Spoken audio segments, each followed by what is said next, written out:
తిరిగి BCN news కి స్వాగతం.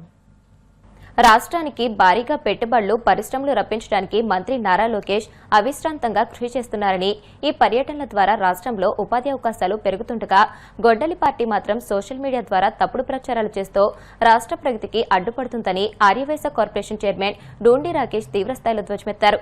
మంగళగిరి టీడీపీ కేంద్ర కార్యాలయంలో మీడియాతో మాట్లాడుతూ రాష్ట్రానికి వస్తున్న పరిశ్రమలు పెట్టుబడుల వల్ల యువతకు ఉద్యోగాలు వస్తాయని తెలిసినా వైసీపీ మాత్రం ఓర్వలేక తప్పుడు కథనాలు, ఫేక్ ప్రచారాలు సోషల్ మీడియా వేదికగా వైరల్ చేస్తుందని ధ్వజమెత్తారు.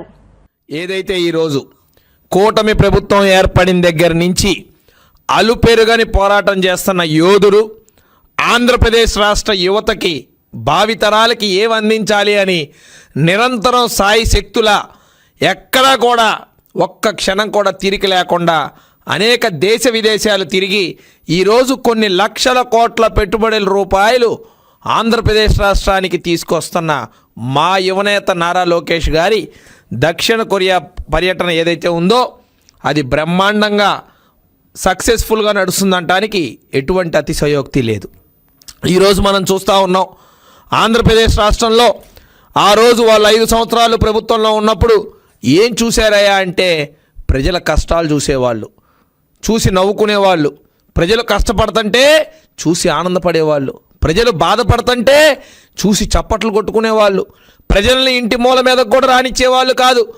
ప్రజల సమస్యలు తెలుసుకోవడానికి ఉండే గ్రీవెన్స్ను కూడా ఎత్తి పారేసిన ఘనత ఆ ప్రభుత్వం అందన్న సంగతి ప్రజలందరూ కూడా గుర్తు చేసుకుంటున్నారు. ఊర్లకు వెళ్ళాలంటే రోడ్లు బాగోవు, నీళ్లు కావాలంటే నీళ్లు దొరకవు, పంట పొలాల ఇబ్బందులు, ఉద్యోగాలు కావాలంటే అసలు అదేదో పెద్ద నేరంలాగా ఘోరంలాగా ఉద్యోగాలు కూడా ఇస్తారా అనే స్థాయిలో మాట్లాడిన ఘనత ఆ ప్రభుత్వాన్ని, ఆ నాయకులదన్న సంగతి గుర్తు చేస్తూ ఉన్నాం. మరి ఈరోజు యువనేత నారా లోకేష్ గారు ఎంతో సమర్థవంతంగా ప్రజలకు ఇచ్చిన మాటను నెరవేర్చాలన్న కోరికతో యువగలంలో ఏదైతే యువతకి అండగా భరోసాగా నిలబడతారని హామీ ఇచ్చారో దానికి కట్టుబడి ఈరోజు అనేక లక్షల కోట్ల రూపాయల పెట్టుబడిని ఆంధ్రప్రదేశ్ రాష్ట్రానికి తెస్తున్న మాట నిజం కాదా అని నేను అడుగుతా ఉన్నా. ఆ పార్టీని అందరూ కూడా గుర్తుపెట్టుకోవాలి. ఈరోజు ప్రభుత్వం ఏర్పడిన తర్వాత ఎస్ఐపిబి మీటింగుల ద్వారా 339 ప్రాజెక్టులు తీసుకురావడం జరిగింది. ఈ 339 ప్రాజెక్టులు 12 లక్షల కోట్ల రూపాయల పెట్టుబడులు తీసుకొచ్చాం. ఈ 12 లక్షల కోట్ల రూపాయల్లో 11 లక్షల ఉద్యోగాలు ఈరోజు ఆంధ్రప్రదేశ్ రాష్ట్రానికి గేట్వేగా నిలబడ్డాయన్న సంగతి ఈ మీడియా ముఖంగా నేను మరోసారి తెలియజేస్తా ఉన్నా. అనేక పెద్ద కంపెనీలు Google, iPhone, RC Mittal, Cognizant, royal Enfield ఇలాంటి అనేక డిఫెన్స్ కంపెనీలు కూడా ఈరోజు ఆంధ్రప్రదేశ్ రాష్ట్రానికి వచ్చి లక్షల కోట్ల రూపాయలు పెట్టుబడులు పెట్టి లక్షల్లో ఉద్యోగాలు యువతకి అందజేసిన ఘనత ఈ కూటమి ప్రభుత్వాన్ని, మన మంత్రి నారా లోకేష్ గారిది అన్న సంగతి మరోసారి గుర్తు చేస్తూ ఉన్నా.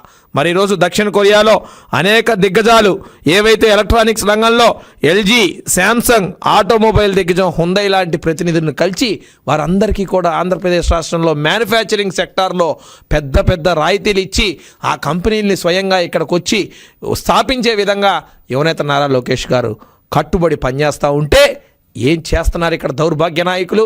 నిన్నొచ్చి మా విజయవాడకు సంబంధించిన ఒక 2 హాఫ్ టికెట్లు వచ్చారు. అక్కడ ఉండేదే 3 హాఫ్ టికెట్లు. ఆ 3 హాఫ్ టికెట్లు 2 హాఫ్ టికెట్లు ఎండోమెంట్ డిపార్ట్మెంట్కి వెళ్ళి ఆశ్చర్యంగా లెటర్ ఇచ్చారు. చాలా ఆశ్చర్యం అనిపించింది. అసలు ఈ హాఫ్ టికెట్ గాళ్ళు ఏం మాట్లాడతారా అని మేము అందరం ఎదురు చూస్తూ ఉన్నాం. నిజంగా ఏ ప్రజల సమస్య మీదో, నిజంగా ఏ ప్రభుత్వం కనుక మర్చిపోయిన సమస్య ఏదైనా ఉంటే మీరు తీసుకొస్తే ఖచ్చితంగా స్వాగతిస్తాం. కానీ హాఫ్ టికెట్లు వెళ్ళిపోయి ఏం మాట్లాడారో తెలుసా?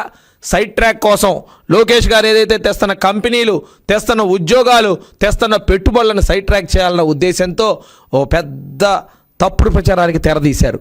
ఆలయాల్లో అంట ఆదాయం తగ్గిపోయిందంట, దేవుడు ఆలయాల్లో అంట ఆదాయం తగ్గిపోయిందంట. ఈ హాఫ్ టికెట్లు వెళ్ళి చూశారు. ఏలూరు జిల్లా భీముడోలు మండలంలోని కొల్లేరు గ్రామాలకు ఆర్టీసీ బస్ సౌకర్యం లేకపోవడంతో నిత్యం ఆ ప్రాంతవాసులు తీవ్ర ఇబ్బందులు ఎదుర్కొంటున్నారు. రాకపోకలకు ప్రైవేట్ వాహనాలపై ఆధారపడాల్సి రావడంతో అదనపు ఖర్చుతో పాటు సమయపాలనలోనూ ఇబ్బందులు పడుతున్నారు. ఈ సమస్యను గ్రామ ప్రజలు, స్థానిక కూటమి నాయకులు ఉంగుటూరు ఎమ్మెల్యే పచ్చిమట్ల ధర్మరాజు దృష్టికి తీసుకువెళ్లగా ఆయన వెంటనే స్పందించారు. Vijayawada zone RTC chairman Reddy అప్పలనాయుడుతో మాట్లాడి చెట్టన్నపాడు నుంచి ఏలూరు వరకు నూతన ఆర్టీసీ బస్ సర్వీసు మంజూరు చేయించారు. గురువారం స్థానిక ప్రజాప్రతినిధులు, కూటమి నాయకులు, గ్రామస్తుల సమక్షంలో ఎమ్మెల్యే పచ్చిమట్ల ధర్మరాజు జెండా ఊపి నూతన బస్సు సర్వీసును ప్రారంభించారు. తమ సమస్యను వెంటనే పరిష్కరించి బస్సు సౌకర్యం కల్పించిన ఎమ్మెల్యేకు గ్రామస్తులు కృతజ్ఞతలు తెలియజేశారు.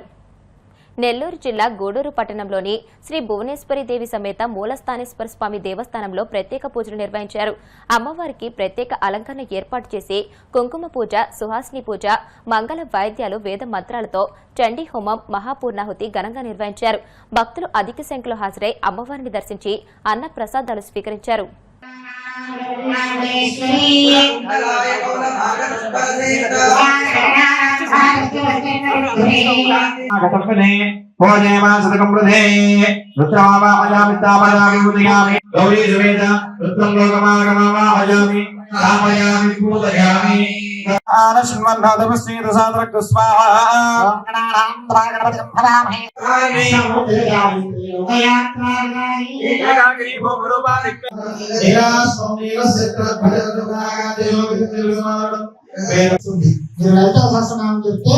చెప్తారు.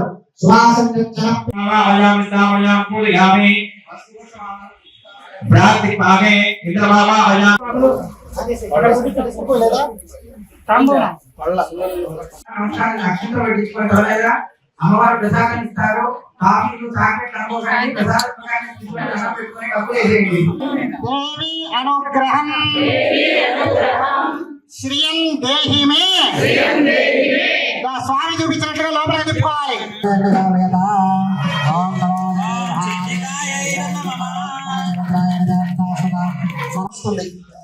ఆవిడ ఇంకా పర్ఫెక్ట్ గా ఉంటుంది సింహవాహిని. సరేనా? ఇష్టావేశం కూర్చుంటారు.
కూర్చోండమ్మా, దయచేసి నుంచోవద్దు, కూర్చోండి.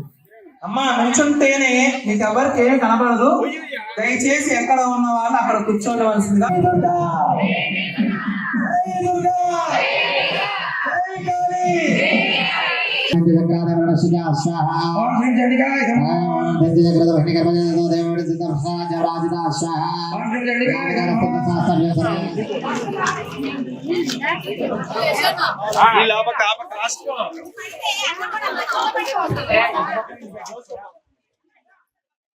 కలియుగ ప్రత్యక్ష దైవం తిరుమల శ్రీ వెంకటేశ్వర స్వామివారిని సినీ నటి నిధి అగర్వాల్ దర్శించుకున్నారు. వీఐపీ విరామ దర్శన సమయంలో స్వామివారి సేవలో పాల్గొని మొక్కులు చెల్లించుకున్నారు. దర్శనానంతరం వీరికి రంగనాయకుల మండపంలో వేద పండితులు వేదాశీర్వచనం అందించగా ఆలయ అధికారులు స్వామివారి తీర్థ ప్రసాదాలు అందజేసి పట్టువస్త్రంతో సత్కరించారు. వార్తలు ముగించే ముందు ముఖ్యాంశాలు మరొకసారి. పట్టిసీమ ఎత్తిపోతల ద్వారా పోలవరం కుడి కాలువకు సాగునీరు విడుదల, పూజలు చేసి పంపులు ఆన్ చేసిన మంత్రి నిమ్మల రామానాయుడు.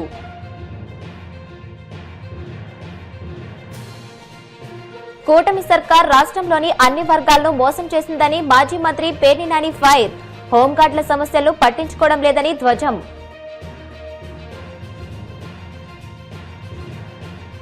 మంత్రి లోకేష్ దక్షిణ కొరియా పర్యటన విజయవంతంతో గొడ్డలి పార్టీ తప్పుడు ప్రచారాలకు తెరతీసింది. ఆర్యవైశ్య కార్పొరేషన్ చైర్మన్ డూండి రాకేష్ ధ్వజం.